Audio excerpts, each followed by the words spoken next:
अभी सब खड़े सानिया का तमाशा देख ही रहे थे कि टीवी नांगने लगा। फानूस अपने आप हिलने लगा और धड़ाम से फर्श पर गिर गया। सब अचानक पीछे हो गए। फानूस के नीचे से खून खुद ब खुद निकलने लगा। ये देखकर सब हैरान और परेशान हो गए। कहीं सानिया सच तो नहीं कह रही थी कि घर में शैतानी कुत्तों का डेरा है। पाकिज़ा ने सोचा, नहीं वो तो थी ही झूठी। ये सोचकर पाकिज़ा ने अपने ख्याल को जुटला दिया। मुजम्मल के फोन पर घंटी बजी। जी अस्सलाम वालेकुम। फोन पर किसी अजनबी की आवाज थी। आप मिस्टर जैद के बेटे बोल रहे हैं? जी बोल रहा हूँ, मुजम्मल ने जवाब दिया। कार एक्सीडेंट के बायस मिस्टर जैद इंतकाल कर गए हैं। क्या? मुजम्मल के मुंह से यकदम निकला। क्या हुआ मुजम्मल? पाकिज़ा ने पूछा। अब्बू नहीं रहे, मुजम्मल ने रोते हुए जवाब दिया।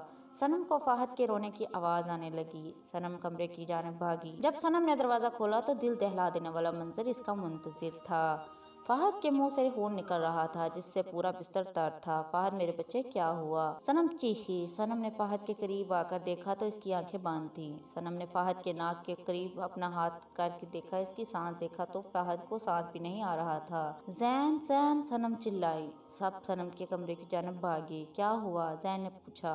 सनम ने फाहद की तरफ इशारा किया। जैन फाहद के करीब गया और इसका मुआयना किया। जैन फर्श पर बैठ गया और रोने लगा। गुड़िया की कुर्सी तेज तेज हिल रही थी। इसकी आंखों से खून की धारें रवां थी। इसके चेहरे पर गुस्सा वाज़े तौर पर दिखाई दे रहा था। मिस्टर जैद के घर में कोहराम मचा हुआ था। एक साथ तीन तीन जनाजे इसके घर से निकले। बिलाल, मुजम्मिल, सनम और जैन की हालत बहुत बुरी थी। पाकिज़ा मुसलसल सोच रही थी कहीं सानिया सच तो नहीं बोल रही थी, कहीं इसकी बदवा तो नहीं लग गई। लेकिन हर पल वो ये सोचकर अपने ख्यालात को जुटला देती कि सानिया तो थी ही बदकार, झूठी और मक्कार। इधर सानिया बेचारी रो रो कर दुहाइयां देती रही कि इसने भाभी का कत्ल नहीं किया। इंस्पेक्टर समीना बोली, देख लड़की, हम तुझसे सीधी तरह पूछ रहे हैं, सच सच बता दे, वरना हमारे पास सच उगलवाने के और भी तरीके हैं। मगर सानिया टस से मस ना हुई। चलो ये ऐसी नहीं मानेगी, इसकी जरा खातिर तवाज़ा करो, इंस्पेक्टर चिल्लाई। इंस्पेक्टर शाहिद एक जानिब खड़ा सानिया को घूर रहा था। लिहाजा सानिया को खूब पीटा गया, डंडों से, जूतों से, यहाँ तक कि बेचारी के कोड़े भी मारे गए। सानिया रोती जाती और अपनी बेगुनाही का डंडोरा पीटती जाती, मगर किसी ने एक न सुनी। हाँ भाई, मानी है कि नहीं ये? इंस्पेक्टर समीना ने सवाल किया, मगर जवाब नफी में आया। इसको जिंदान में डाल दो, 2-3 दिन वहाँ रहेगी, खुद ही अकल ठिकाने आ जाएगी। इंस्पेक्टर समीना ने हुक्म दिया और सानिया को जिंदान में डाल दिया गया। शाम हो चुकी थी। घर में सन्नाटे का राज था। हर कोई अपने कमरे में बंद था। पाकिज़ा साद और सारा को खाना देने गई तो कमरे में सिर्फ साद था, सारा नहीं। बेटा साद, सारा कहाँ है? पाकिज़ा ने पूछा। साद ने कोई जवाब न दिया और वहीं बेहोश हो गया। मुजम्मल, मुजम्मल, पाकिज़ा चीखी। क्या हो गया? मुजम्मल ने झुंझला कर बोला। देखें साद को क्या हो गया है, पाकिज़ा ने रोते हुए जवाब दिया। अचानक पाकिज़ा के जहन में सानिया की बातें आ गई। वो जोया के कमरे की जानिब भागी। जैसे ही पाकिज़ा ने जोया के कमरे का दरवाजा खोला तो देखा कि जोया अपने कमरे की खिड़की में खड़ी थी और पीछे कुर्सी पर बैठी गुड़िया कहके लगा रही थी। पूरा कमरा खून से भरा था और जगह जगह गोश्त के टुकड़े पड़े हुए थे। रात के तकरीबन 1 बजे जिंदान का दरवाजा खुला और एक सिपाही अंदर आया। चलो सानिया बीबी, तुम्हें इंस्पेक्टर शाहिद बुला रहे हैं, सिपाही बोला। सानिया ने अपने जख्मी हाथों से सर पर दुपट्टा ओढ़ा और सिपाही के पीछे चल दी। एक कमरे में सानिया को ले जाया गया जहां इंस्पेक्टर शाहिद खड़ा था। देखो देखो कौन आया है। ज़हे नसीब, ज़हे नसीब, शाहिद बोला। सानिया ने अपना सर नीचे झुका लिया। अरे डरो मत, हम भी तुम्हारे अपने हैं। शाहिद सानिया की जानिब बढ़ा। देखें, दूर रहें मुझसे, मैं एक पाकिज़ा औरत हूँ, सानिया कांपते हुए बोली। इंस्पेक्टर शाहिद मुसलसल सानिया की जानिब बढ़ रहा था। सानिया दरवाजे की जानिब भागी, मगर दरवाजा बंद था।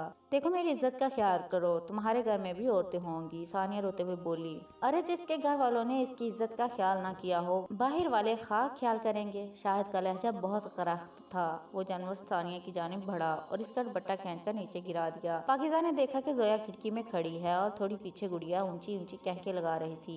पूरा कमरा गोश्त के टुकड़ों और खून से भरा हुआ था। पाकिज़ा थोड़ा आगे बढ़ी तो देखा कि एक हैबतनाक औरत जिसकी आंखें बाहर लटकी रही थी। इसने शीशे का एक टुकड़ा पकड़ा हुआ था और पाकिज़ा की बेटी सारा के जिस्म के टुकड़ों को काट काट कर इनमें से गोश्त निकाल कर खा रही थी और इसका खून पी रही थी। पाकिज़ा लड़ते हुए पीछे हटी तो किसी चीज के से टकरा कर नीचे गिर गई। जब पाकिज़ा ने गौर किया तो वो बिलाल का कटा हुआ सर था। ये देखकर पाकिज़ा के पसीने छूट गए। जोया ने पाकिज़ा की तरफ मुंह किया तो पाकिज़ा का कलेजा मुंह को आ गया। जोया के चेहरे बुरी तरह से कटा फटा था और गोश्त के लोथरे बाहर लटक रहे थे जिनमें से खून रवां था। ये देखकर पाकिज़ा चीखें मारती हुई बाहर की जानिब भागी। इसको खुद पर यकीन नहीं हो रहा था। वो सनम के कमरे की जानिब भागी। जैसे ही सनम के कमरे का दरवाजा पाकिज़ा ने खोला तो वहाँ भी गोश्त के टुकड़े और खून फैला हुआ था। पागलों की माना चीख रही थी। सानिया सच्ची थी, सानिया सच्ची थी। इसे कुछ समझ नहीं आ रहा था वो क्या करे।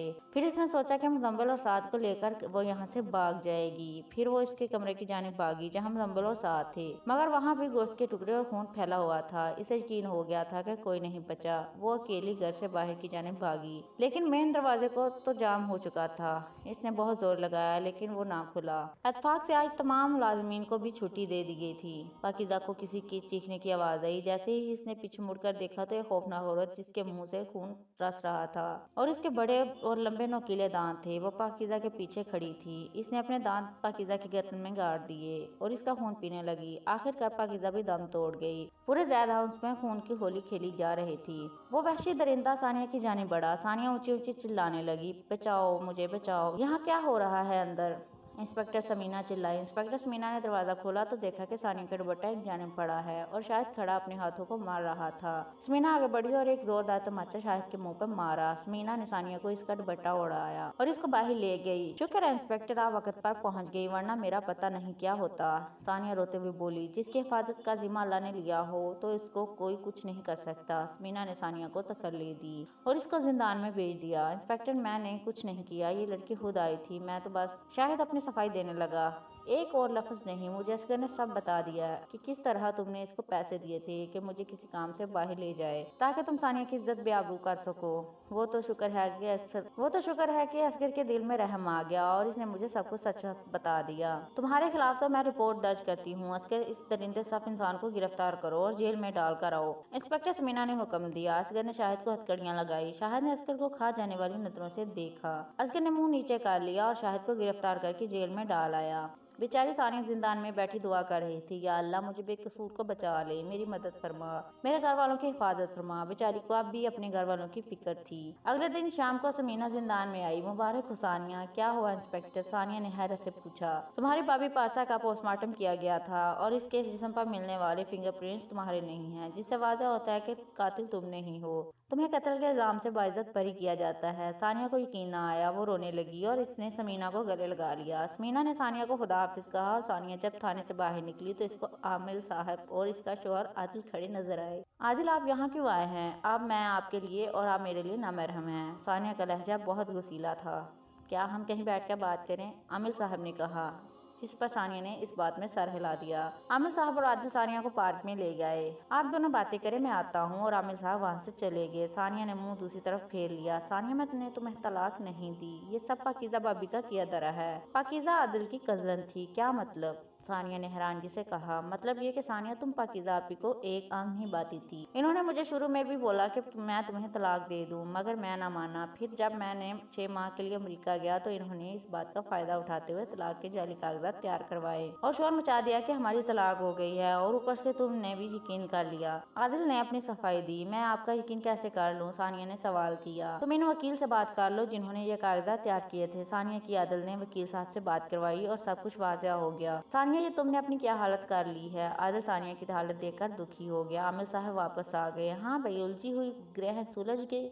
आमिर साहब आदिल से मुखातिब थे, जिसके जवाब में आदिल ने इस बात में सर हिलाया। अच्छा आदिल, मुझे घर ले चले, मुझे अब्बू से और भाइयों से मिलना है। आदिल ने आमिर साहब की तरफ देखा। आमिर साहब सानिया से बोले, सानिया, वो गुड़िया एक शैतान था जिस पर 5 शैतानी ताकतों का कब्जा था। क्योंकि तुम एक नेकदिल लड़की थी, लिहाजा वो शैतान तुम पे कब्जा करके तुमसे शैतानी काम करवाना चाहते थे। लेकिन अल्लाह की मेहरबानी देखो, वो तुम्हें शैतान के चुंगल से निकाल लाया। जानता हूँ कि तुम्हें कुछ दिन जिंदान में जियत काटना पड़ी, लेकिन इसके पीछे भी अल्लाह की बेहतरी थी। बेशक अल्लाह सबसे बेहतरीन चाल चलने वाला है। आमिर साहब बोले। सानिया बहुत गौर से आमिर साहब की बातें सुन रही थी। मेरे इल्म के मुताबिक ये बहुत पुरानी बात है। एक जादूगरनी इस गुड़िया को जादू के लिए इस्तेमाल किया करती थी। एक रोज जब वो जादू कर रही थी तो इससे एक अनजाने में गलती हो गई और इन शैतानी कुव्वतों ने मिलकर इस जादूगरनी को मार दिया और इस गुड़िया पर काबिज हो गई। और इस गुड़िया ने न जाने कितने कत्ल किए हैं और बहुत अफसोस से कहना पड़ा है कि तुम्हारे घर वालों को भी इसने मार दिया और जोया गुड़िया के साथ न जाने कहाँ गायब हो गई है। ये सुनना था कि सानिया बेहोश हो गई। जब इसे होश आया तो वो अस्पताल में थी और आदिल इसके करीब बैठा सो गया था। सानिया ने अपनी आंखें बंद कर ली, जिनमें से आंसू रवां थे। 3 साल बाद सानिया और आदिल ने दोबारा अपना घर बसा लिया और अब इनके पास अल्लाह की नेमत भी है और रहमत भी, यानी एक बेटा और एक बेटी। ऐसा नहीं कि सानिया अपने घर वालों को भूल गई, वो अक्सर इनको याद करके रोया करती थी। हालांकि इसके घर वालों ने इस पर जुल्म के पहाड़ तोड़ डाले, लेकिन इस नरम दिल लड़की ने कभी भी अपने दिल में अपने घर वालों के लिए नफरत को जगह ना दी। सानिया कुरान मजीद की तिलावत कर रही थी। इसकी आंखें नम नम हो गई जब इसने ये आयत पढ़ी, इन्नल्लाह मअस साबिरीन, बेशक अल्लाह सब्र करने वालों के साथ है। सानिया ने कुरान मजीद को चूम लिया और ज़ारो कतार रोने लगी। आदिल पीछे खड़ा सानिया को देखकर मुस्कुरा रहा था। ज़्यादा उसको सानिया ने बेच दिया। एक नया खानदान इस घर में आ गया। गुड़िया दरख्त के नीचे बैठी मुस्कुरा रही थी। इस नए खानदान की सबसे छोटी और लाडली बच्ची आमना ने आकर इस शैतानी गुड़िया को उठा लिया। अम्मी देखिए मुझे क्या मिला है, आमना चिल्लाई। आमना गुड़िया को अंदर ले गई, गुड़िया को नहीं शैतान को। दोस्तों अगर आपको हमारी वीडियो अच्छी लगे तो प्लीज़ इसे लाइक और शेयर ज़रूर करें और प्लीज़ इस चैनल को सब्सक्राइब ज़रूर करें और बेल आइकन को दबा दें ताकि आने वाली तमाम वीडियोस सब आप तक बआसानी पहुंच सके।